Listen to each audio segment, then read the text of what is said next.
If you don't know how to budget for construction, you're going to underestimate the cost. Now you're analyzing your deals incorrectly, right? You plug in the numbers, maybe it shows that it works, right? But then at the end, you realize that you didn't estimate the cost correctly, and then the numbers change. And now the strategy doesn't work as well as you wanted it to work.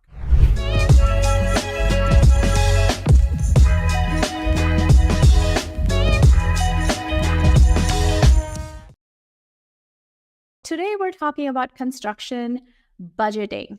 And this is a topic that is so interesting because not all of us are well versed in construction. I certainly wasn't when I first started investing. I don't consider this to be a skill set that investors need to be acquiring at a detailed level. I think the skill set that investors need to acquire is something that is overseeing, right? Making sure you're finding and vetting good contractors. You are budgeting your projects really well so you can analyze your deals properly, and really managing your projects to the point where you can finish all your projects within budget and on time. These are the skills that investors need to acquire. And for that, you need some basic knowledge of how construction happens within your projects, but you don't need to be the one who needs to understand how to tile a bathroom and how to fix plumbing problems. Like, this is a skill that you don't need to understand all the details. You need to understand how to build a good team, how to manage a good team, how to run a really, really good project, right? That's what you need to focus on. But today we're talking about construction budgeting and how, as new investors, you can take a construction project, take a BRRRR project, and really be successful at it from the get-go. And there are a lot of challenges that new investors face, and we're going to talk about the challenges and how to solve them today, specifically related to budgeting for your construction projects. So one of the things that I notice a lot of new investors face is underestimating construction costs. And what's going to happen is, if you don't know how to budget for construction, you're going to underestimate the cost. Now you're analyzing your deals incorrectly, right? You plug in the numbers, maybe it shows that it works, right? But then at the end, you realize that you didn't estimate the cost correctly, and then the numbers change. And now the strategy doesn't work as well as you wanted it to work. Second, I've noticed a lot of new investors come into real estate investing with lack of knowledge. All of us, right? You're starting to invest in real estate. This isn't something that you went to school for. This isn't something you knew from the beginning. So this inexperience can really hinder the understanding of rehab process, and it can stop you from accurately estimating the cost.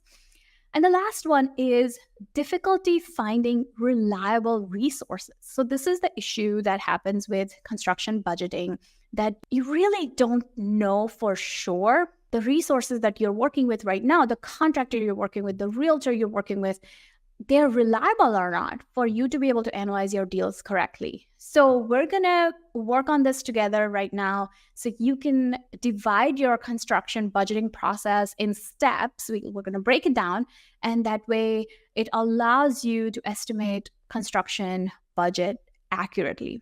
So the first thing I want to just acknowledge, new investors, especially in this market where it's still a market that's competitive. It's still a market where good contractors really want to vet the people they're working with, not just the other way around, right? We think as investors, we're vetting contractors, but it's also contractors are vetting us, because good contractors are in high demand.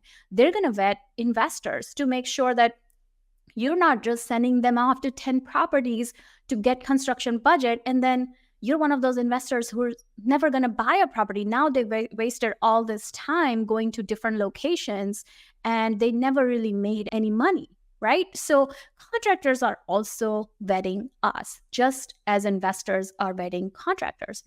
So I would say the first thing to remember is create that investor brand. We talk about investor brand a lot. You want to show up as a legitimate investor, not somebody who's kicking the tires, right?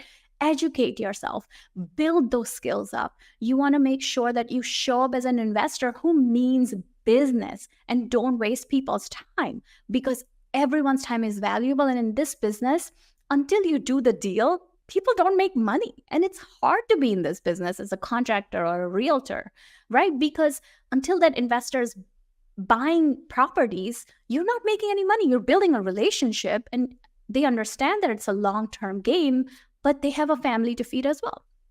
So show up as a legitimate investor, create that website if you don't have it already, get a legitimate phone number that you answer on time when contractors, agents call you. Show up as a legit investor. All right. So I talk about this a lot because I truly believe that if you want to be successful in this game, you have to treat it like a business and show up as a legit investor and don't waste people's time. So here are the 3 steps that you can use to budget your construction projects well. So I would say divide it in 3 steps: estimate, solidify, and finalize. And it's pretty self-explanatory, but I'm going to break it down further for you so you can figure out at what step you need to be in which phase, right? So the first piece is estimating the rehab budget. Now, when you're trying to get a property under contract, you see a property on the MLS, you're trying to put in an offer, you want to get in very quickly. When it comes to the offer, you don't want to wait and take your time to figure out the construction budget and all the details and your financing. You want to be ready. So when the right property hits the market, you can immediately make a decision on whether you want to put in an offer or not. So the first step is estimate.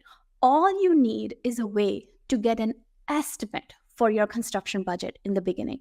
Don't try to go too deep into it and don't try to get all the numbers. Make sure you have an accurate enough estimate. This is not the final amount. This is an estimate, right? And then you always add a 10 to 15% contingency on your estimate and then see if the numbers work for you. And we talk a lot about what does it mean whether this deal works for you or not. It could mean different things to different people depending on what stage of investing you're in, whether you have a full-time job or not. It could mean different things. For me, being a full-time investor with a large portfolio, it means something very different, right? I want the deal to work really, really well. But if you have a demanding full-time job and you're trying to build this business up on the side so you can eventually exit out of your job or make work optional within a few years, a good deal could mean something different. Maybe a good deal to you means a predictable deal where, hey, I'm leaving a little bit of money in this deal, but I don't mind because I have a full-time job, right? And I need this deal to work just enough so I know exactly what's going to happen at the end and I can do the next one and the next one and I can learn from it, right? So good deal could mean different things to different people. Let's just put that out there. But make sure you add that contingency and then do your deal analysis. And if the numbers work for you and where you are, and if you haven't already, you need to join our program.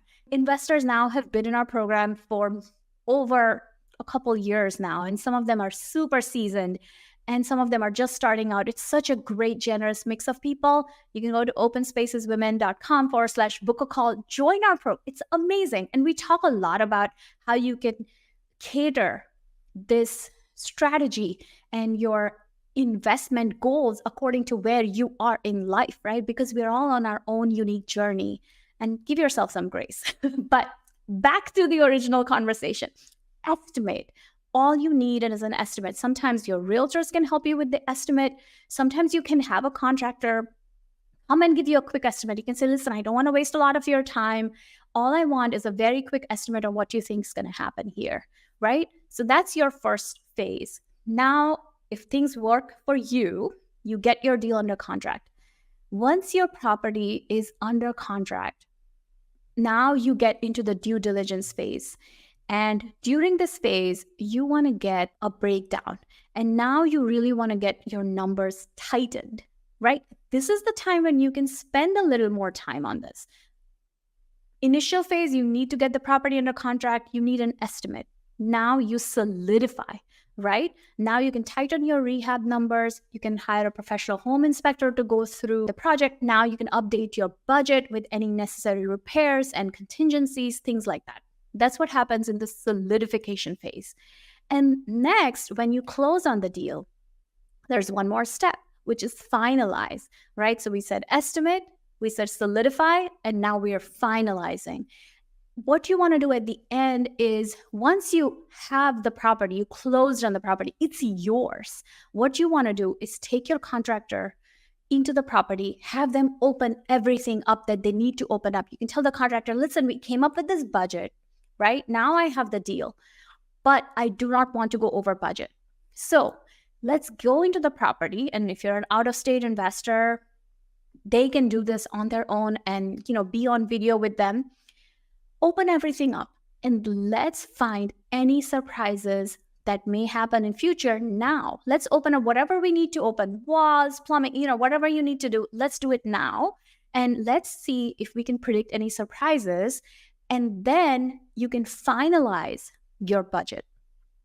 And usually they will find one or two things. It's just in the nature of this business, right? You find something, now you can sit down with them. Your contractors are your creatives. You can sit down with them and say like, okay, we found that our sewer line needs to be replaced. I didn't get a sewer line inspection.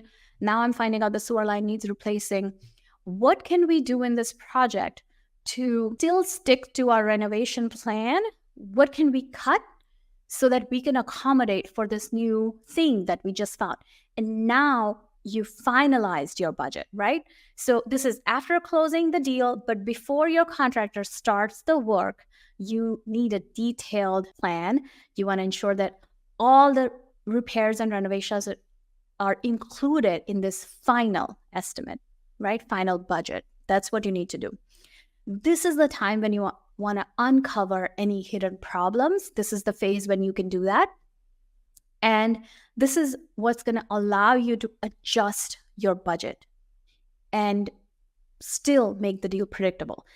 This is the one way that I've found works best for all investors. Treat it like a framework, like a step-by-step process. Know that real estate investing, you're not going to be able to have all the information up front because speed matters a lot, right?